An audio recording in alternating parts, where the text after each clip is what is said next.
It's Fran and Tyler, the Boomer and the Zoomer here, and today I wanted to ask you some questions, Fran, about how you typically spend your March. Are there any activities that you look forward to during this time, or? God, there's so many. Again, a full-packed month. Truly is. We got March Madness, which is the basketball deal. Don't forget to change your clock on March 10th. It's daylight, which I remember because spring forward, fall back. So that helps me. And then St. Patty's Day, which corned beef and cabbage, you gotta have that.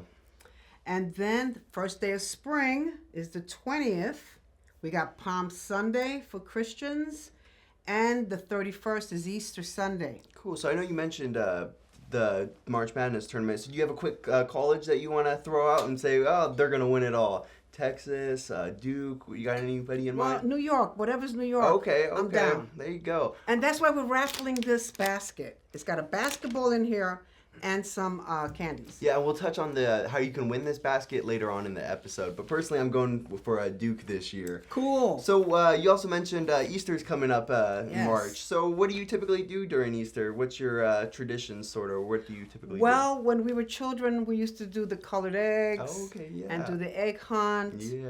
And do that whole thing. But now, not too much. I go to a church or whatever, and I observe that, of course, because I'm a Christian. Mm-hmm. But not too much, kind of quiet nowadays, because the kids are gone. It's, nice, relaxing holiday.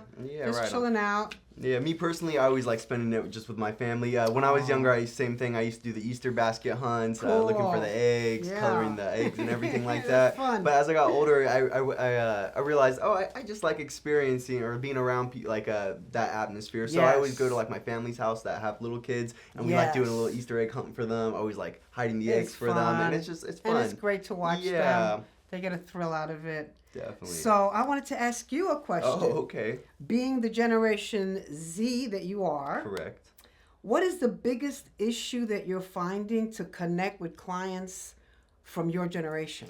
So I think the biggest issue is just for my generation is that a lot of people don't know where to start the home buying or home selling process. That's a big one. And so that's where I like to help and provide, value by either reaching out, giving them the steps and helping walk them through step by step. That's so important. Yeah, and I would say the biggest way for me to connect with Generation Z, I would say, is through social media. Everyone is on social media. Yeah, you guys don't talk anymore. It's all it's all through the phone. It's all good. Yeah. So how do you connect with Well, I'm trying to go with the baby flow. boomers? Go with the flow. Yeah. So I do also, try to keep up with the technology of today. And there's lots of it. Sometimes I think it's a little too much because the personal touch is more important than anything else. Definitely. But that's the only way to reach out to any generation is going with the flow of technology. And it's a lot quicker. It's a lot easier. So I try to, learn as much as I can about it. Yeah, and for me personally, I like to, and I know you do, and this is sort of the reason why we do this podcast, is because we like to bring value to you, the viewer. Not everyone typically understands the real estate market, or they're not in it day to day like Fran and I are. Exactly. But with these videos that you guys are able to watch, we hope that you can get a little bit glimpse into what we live and what we experience, day by day, and how we can help provide value to you in your situation. Because it's about you guys. It's not about us. It's about us being in service to you. That's the most important thing that we try to do every day. Definitely. Is reach out to people that we could help and serve. Yeah, because that's what we do. Exactly.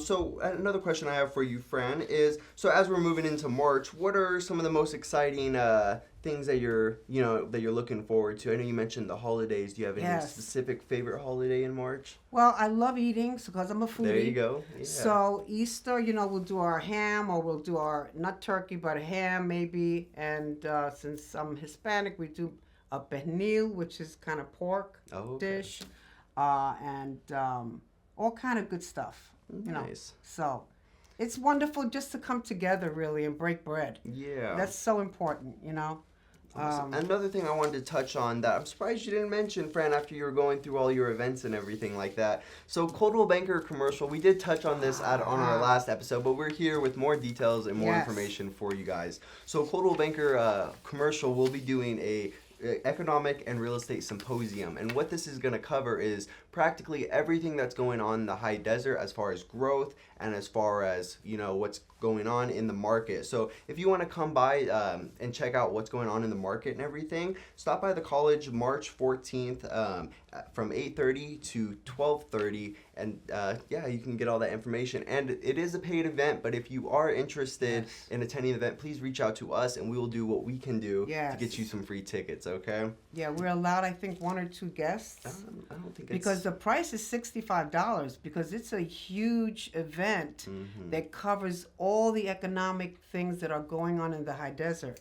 And that's important. And I'm sure you guys have seen a lot of videos about the train that's being built from Vegas to where is it, Ontario or somewhere down the hill? Exactly. But that will also be touched on at the symposium. Yes, all the major things that are economic, major things that are going on.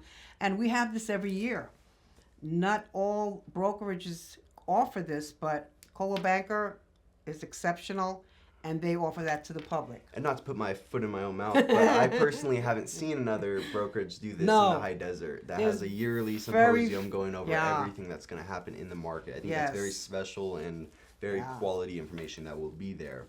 But so tell the public how we're going to win our basket. So it's that time. So if you guys are interested in winning this basket, how you're going to do so is you're going to comment down on this video. You're going to tag one of your friends or someone who's might be interested in our podcast or in real estate. Tag them, and then make sure to be following Fran and myself. And then the winners will be announced. When will we do that? I would say before Easter, so you could enjoy it. Yeah. Maybe like the week before Easter. Yeah. So the Friday before Easter, we will announce the results on our social media. So stay tuned and make sure to tag your friends and make sure to be following Fran and I. And then we'll tell you, the address, because we're in Victorville, or if it's easier for you, you could go to our